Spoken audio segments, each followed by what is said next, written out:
Hello friends, आज हम UP TGT SST के नागरिक शास्त्र विषय को सब्जेक्ट वाइज कवर करेंगे। उसकी थ्योरी क्वेश्चंस तो प्रीवियस ईयर के हम कर रहे हैं, उसके साथ हम अब थ्योरी को कंप्लीट करेंगे। तो उसमें हमारा जो राजनीतिक सिद्धांत एक टॉपिक है, उसके अंतर्गत हमारा आता है राजनीतिक सिद्धांत का अर्थ और उसके स्वरूप। तो आज हम उसको समझते हैं। राजनीतिक सिद्धांत का अर्थ एवं स्वरूप। तो राजनीतिक सिद्धांत में राजनीतिक शब्द का अर्थ होता है सार्वजनिक कल्याण के विषय में किए गए कार्य, और सिद्धांत का अर्थ होता है उसका क्रमबद्ध अध्ययन। यदि हम इसके शाब्दिक रूप को देखें तो सार्वजनिक कल्याण के विषय में किए गए कार्य का क्रमबद्ध अध्ययन ही हमारा राजनीतिक सिद्धांत कहलाता है। जो राजनीति है वो राजनीति का संबंध सार्वजनिक जीवन से है, ठीक है। और राजनीतिक का अगर हम केंद्रीय विषय देखें तो वो राज्य होता है, यानी कि एक राज्य के अंतर्गत जितनी गतिविधियां होती हैं वह सब क्या है, हमारी राजनीति। राज्य समाज से बनता है, अर्थात राजनीतिक रूप से संगठित समाज ही हमारा क्या कहलाता है, राज्य कहलाता है। तो हम राजनीति सिद्धांत का उदय देखते हैं। तो राजनीतिक सिद्धांत का उदय जो हुआ है वो हमारा 16वीं शताब्दी से हुआ है। राजनीति हमारी प्राचीन कला है। चीनी विचारक कन्फ्यूशियस और भारतीय राजनीतिक चिंतक कौटिल्य ने राज्य सिद्धांत की उपेक्षा नीति शास्त्र और शासन कला पर अधिक जोर दिया था। तो फिर राजनीति का उदय यूनान में हुआ और इसका विकास हमारा कहाँ होता है, यूरोप में। ये याद रखना है कि इसका उदय यूनान और विकास यूरोप में हुआ। सीधे सीधे क्वेश्चन आ जाते हैं कि राजनीति का विकास कहाँ हुआ या राजनीति का उदय कहाँ हुआ।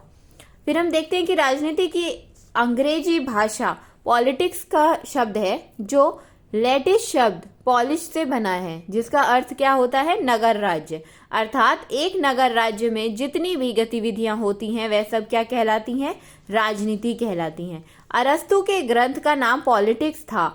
अरस्तु पहले राजनीतिक विचारक थे जिन्होंने राजनीति शब्द का प्रयोग किया था। जहां प्लेटो के विचार में राजनीति शास्त्र एवं नीति शास्त्र का मिश्रण था, वहीं अरस्तु ने राजनीति शास्त्र से नीति शास्त्र को पूर्णतः पृथक किया और राजनीति को क्रमबद्ध और वैज्ञानिक बनाया। इसीलिए अरस्तु को राजनीति विज्ञान का जनक कहा जाता है। अरस्तु ने राजनीति को सर्वोच्च विज्ञान कहा है। याद रखिएगा, अरस्तु ने राजनीति को सर्वोच्च विज्ञान कहा है। राजनीति को भिन्न भिन्न नामों से भी जाना जाता है। जैसे अरस्तु ने राजनीति शब्द का प्रयोग किया, वैसे विलियम गॉडविन हैं, उन्होंने राजनीतिक विज्ञान शब्द का प्रयोग किया। फिर फ्रेडरिक पोलक हैं, उन्होंने राजनीति को विज्ञान कहा। बिस्मार्क ने राजनीति को संभाव्य कला कहा। फ्रेडरिक पोलक ने जो है ना राजनीतिक विज्ञान को दो भागों में बांटा है, सैद्धांतिक राजनीति और व्यवहारिक। सैद्धांतिक राजनीति में का अर्थ होता है कि इसका संबंध राज्य की मूल समस्या से है, और वहीं व्यवहारिक राजनीति का संबंध राज्य के क्रियाकलापों से है। अब राजनीतिक सिद्धांत को देखते हैं। तो राजनीतिक सिद्धांत को हमने दो भागों में विभाजित किया है, परंपरागत राजनीतिक सिद्धांत और आधुनिक राजनीतिक सिद्धांत। परंपरागत राजनीतिक सिद्धांत जो कि 16वीं शताब्दी से 19वीं शताब्दी के बीच का था। पहले हम परंपरागत राजनीतिक सिद्धांत को समझते हैं। तो जो परंपरागत राजनीतिक सिद्धांत है वह दर्शन, कानून, इतिहास आदि से अपने अध्ययन की सामग्री प्राप्त करता है, यानी कि यह स्वायत्त नहीं है। स्वायत्त क्या होता है, जो अपने ऊपर ही निर्भर होता है। पर ये जो हमारा परंपरागत राजनीतिक सिद्धांत है वह दर्शन, कानून और इतिहास पर निर्भर है अध्ययन के लिए। और इसकी दृष्टिकोण की बात करें तो इसका दार्शनिक दृष्टिकोण रखता है, तथ्यों के अध्ययन पर बल नहीं देता। यह आदर्शों, मूल्यों और मानकों पर आधारित होता है। यह संस्थाओं के अध्ययन पर बल देता है और मनुष्यों की राजनीतिक व्यवहार की उपेक्षा करता है। यानी कि अगर हम परंपरागत राजनीतिक सिद्धांत की बात करें तो ये मनुष्यों से ज्यादा किस पे महत्व दे रहा है, किसके व्यवहार पे, तो संस्थाओं के अध्ययन पे, ठीक है। यानी कि ये राज्य सरकार संप्रभुत्व के अध्ययन पर अधिक बल देता है। उसके बाद हम देखते हैं कि ऐतिहासिक पद्धति जो है वो हमारी दार्शनिक पद्धति और कानून पद्धति पर आधारित है। ये ऐतिहासिक उपागम, दार्शनिक उपागम, कानूनी उपागम, पर आधारित होता है। और ये कैसा होता है? ये चिंतक मूलक पद्धति पर है। कौन सी? हमारी परंपरागत राजनीतिक सिद्धांत। इसकी बात करें तो ये हमारी निगमन पद्धति पर कार्य करती है, निगमन पद्धति। अब हम देखते हैं आधुनिक राजनीतिक सिद्धांत। आधुनिक राजनीतिक सिद्धांत को हम व्यवहारवादी राजनीतिक सिद्धांत भी कहते हैं, जिसका समय क्या है? 20वीं सदी के बाद वाला।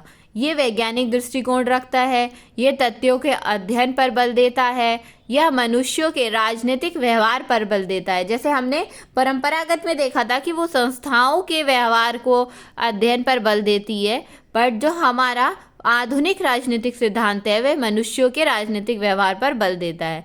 फिर हमने देखा कि यह वैज्ञानिक पद्धति और वैज्ञानिक उपागम पर आधारित है, जहां वो दार्शनिक पर आधारित थी।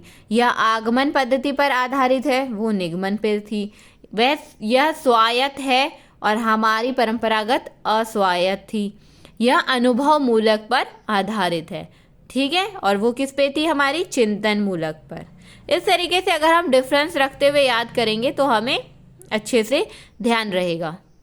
अब हम परंपरागत राजनीतिक सिद्धांत से संबंधित कुछ जो प्रमुख कथन है, ये सीधे सीधे क्वेश्चन पेपर में आते हैं। हमने जो प्रीवियस ईयर सॉल्व किया था उसमें हमने देखे भी हैं इनमें से कई क्वेश्चंस कि ये कथन किसका है, तो इसको भी थोड़े ध्यान में रखते हुए करना है। गार्नर का कथन है कि राजनीतिक विज्ञान का उदय और अंत राज्य में होता है, ठीक है। उन्होंने राजनीतिक विज्ञान की सर्वश्रेष्ठ परिभाषा जो मानी जाती है वो गार्नर की ही मानी जाती है। उसके बाद हमारे गेटल महोदय हैं। गेटल के अनुसार राजनीतिक विज्ञान के अंतर्गत अतीत, वर्तमान और भविष्य के साथ राज्य संगठन एवं राजनीति के मूल तत्वों का अध्ययन किया जाता है, ठीक है। तो गेटल ने क्या बोला है कि ये वर्तमान, अतीत और भविष्य के साथ साथ राज्य के संगठन का भी अध्ययन करती है। इसको आप एक स्टोरी से किसी तरीके से कोई कनेक्ट करते हुए याद रखिएगा। जैसे हम गेटल से मान सकते हैं कि टेल मतलब बोलना यानी कि जो आपको अतीत, वर्तमान और भविष्य के बारे में जानकारी दे, तो गेटल, ठीक है। ऐसे आप कोई भी स्टोरी अपने आप बना सकते हैं। फ्रेडरिक पोलक, राजनीति शास्त्र उसी प्रकार से एक विज्ञान है जिस प्रकार से नीति शास्त्र एक विज्ञान है। अब इन्होंने देखिए क्या कहा है कि जो राजनीतिक शास्त्र है वो कुछ अलग नहीं है। वो जिस तरीके से अगर हम नीति शास्त्र को एक विज्ञान मानते हैं तो उसी तरीके से बोला इन्होंने कि राजनीतिक शास्त्र भी एक विज्ञान है। यानी मतलब इन दी एंड जो पोलक हैं वो राजनीतिक शास्त्र को एक विज्ञान बता रहे हैं। फिर लॉर्ड ब्राइंस आते हैं। इन्होंने क्या बोला है? राजनीतिक विज्ञान मौसम विज्ञान की तरह एक परिवर्तित विज्ञान है। यानी कि जिस प्रकार जो हमारा मौसम विज्ञान होता है, मौसम विज्ञान स्थिर तो नहीं होता है, मौसम बदलता है तो विज्ञान बदलता है, विज्ञान में कुछ चेंजेस आते हैं। तो वैसा इन्होंने राजनीतिक विज्ञान को बताया कि जिस प्रकार मौसम विज्ञान एक परिवर्तित विज्ञान है, उसी प्रकार जो हमारा राजनीतिक विज्ञान है इसमें भी समय के साथ कुछ ना कुछ नया परिवर्तन आता ही रहता है। वो तो आता ही रहता है। जैसे राजनीति है, हम अपने देश की बात करें तो हमेशा एक नया परिवर्तन, नई लहर आती है जिससे लोगों को आकर्षित किया जाता है।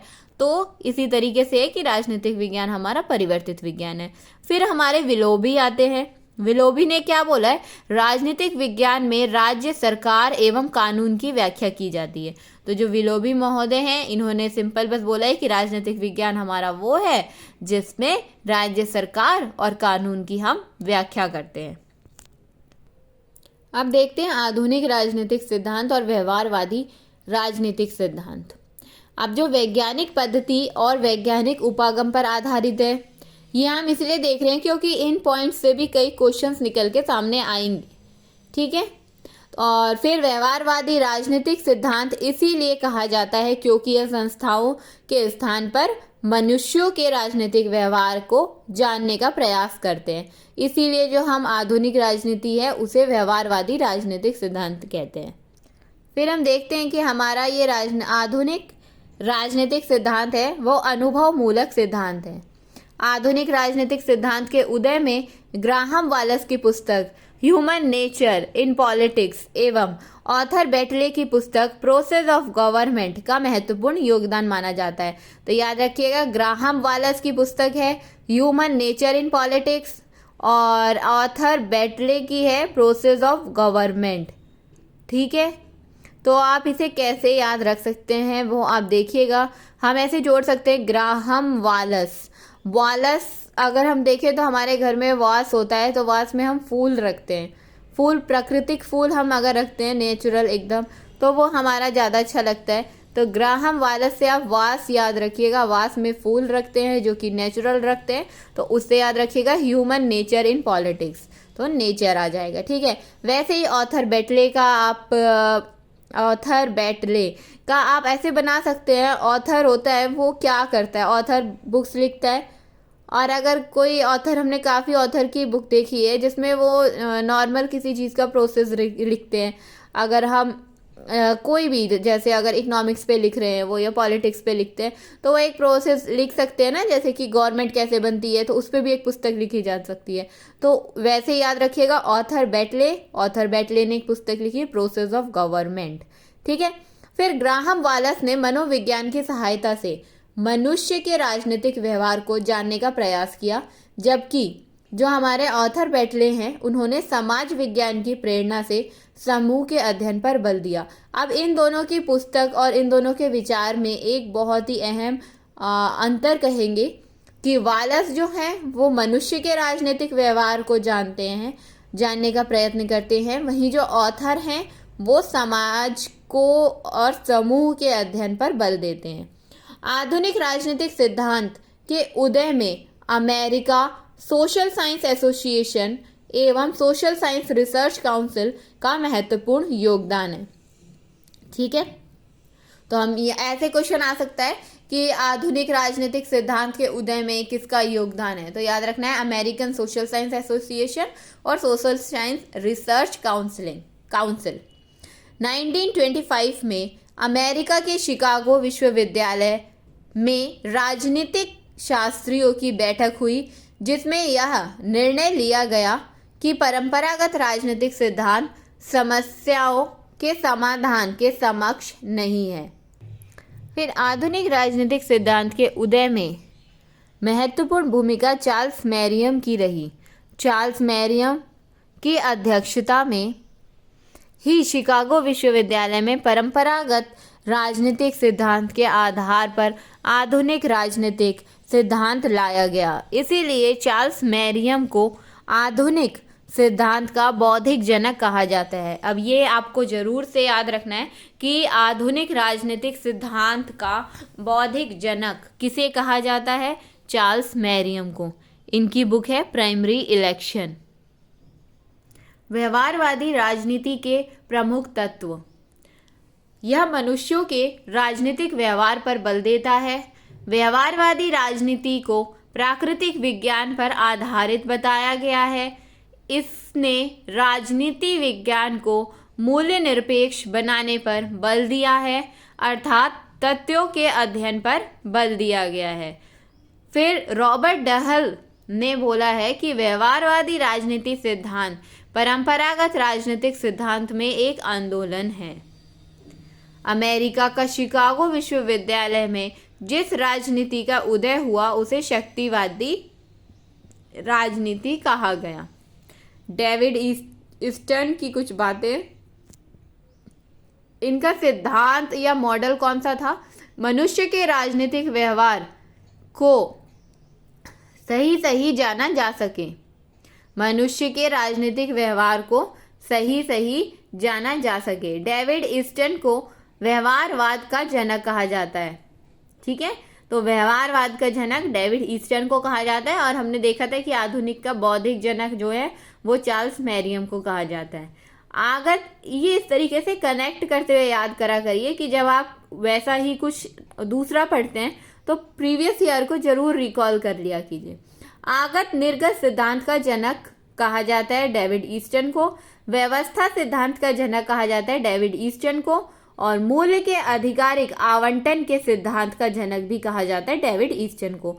अब एक कैटलिन है। कैटलिन के अनुसार राजनीतिक विज्ञान शक्ति के अध्ययन के अतिरिक्त और कुछ भी नहीं है, यानी राजनीतिक विज्ञान को शक्ति का अध्ययन कहा गया है कैटलिन ने। हैरोल्ड लॉसवेल, इनके अनुसार राजनीतिक विज्ञान का सारोकार शक्ति को संवारने और मिल बांट कर उसका प्रयोग करने से है। राजनीतिक विज्ञान का सारोकार शक्ति को संवारने और मिल बांट कर उसका प्रयोग करने से है। हेरोल्ड लॉसवेल की बुक क्या है? What, why, how. अब हमारा एक आता है उत्तर व्यवहारवाद। उत्तर व्यवहारवाद क्या है? हमारा ये परंपरागत राजनीतिक सिद्धांत और आधुनिक राजनीतिक सिद्धांत का जो हम मिला देते हैं तो हमें प्राप्त होता है उत्तर व्यवहारवाद। यह व्यवहारवाद ना तो क्रिया है और ना ही प्रतिक्रिया, बल्कि व्यवहारवाद में संशोधन है। जहाँ परंपरागत, अब हमने परंपरागत और आधुनिक तो पढ़ लिया है तो हम दोबारा रिपीट नहीं करेंगे। हम अब देखेंगे उत्तर व्यवहारवाद क्या है। तो उत्तर व्यवहारवाद हमारा क्या है? दर्शन एवं विज्ञान का समन्वय है।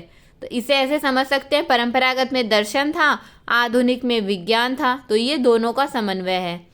ये संस्थाओं के साथ साथ मनुष्यों के राजनीतिक व्यवहार को भी जानना होता है उत्तर व्यवहारवाद। ठीक है, तो जहां हमने देखा परंपरागत में हम संस्थाओं का देख रहे हैं और आधुनिक में मनुष्यों का, तो ये दोनों का अंतर्वृषयक उपागम पर आधारित होता है। अंतर्वृषयक उपागम मतलब क्या होता है कि इसका जन्म द्वितीय विश्व युद्ध के बाद हुआ। इसका अर्थ होता है किसी एक विषय का अध्ययन करते समय हमें उसी विषय तक सीमित नहीं होना चाहिए, बल्कि सामाजिक विज्ञान के अन्य विषयों का भी सहारा लेना चाहिए, जिससे हम अपने विषय को मजबूती प्रदान कर सकें।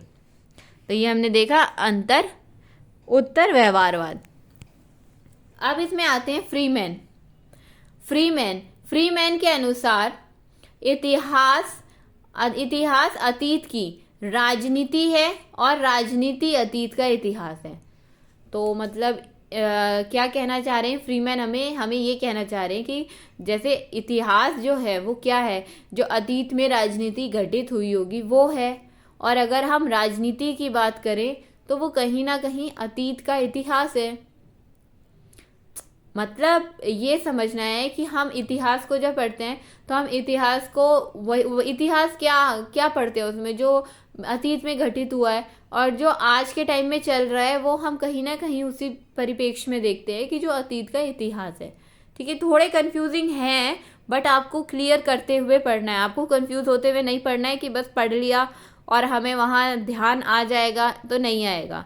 हमें अपने कॉन्सेप्ट को क्लियर करते हुए चलना है कि फ्रीमैन ने बोला है कि इतिहास अतीत की राजनीति है, यानी इतिहास जो है जो अतीत में राजनीति हुई है वह है, और राजनीति जो है वो अतीत का जो इतिहास है वो है। ठीक है, फिर हमारे सिले आते हैं। सिले ने बोला है राजनीति के बिना इतिहास निष्फल है और इतिहास के बिना राजनीति निर्मूल है।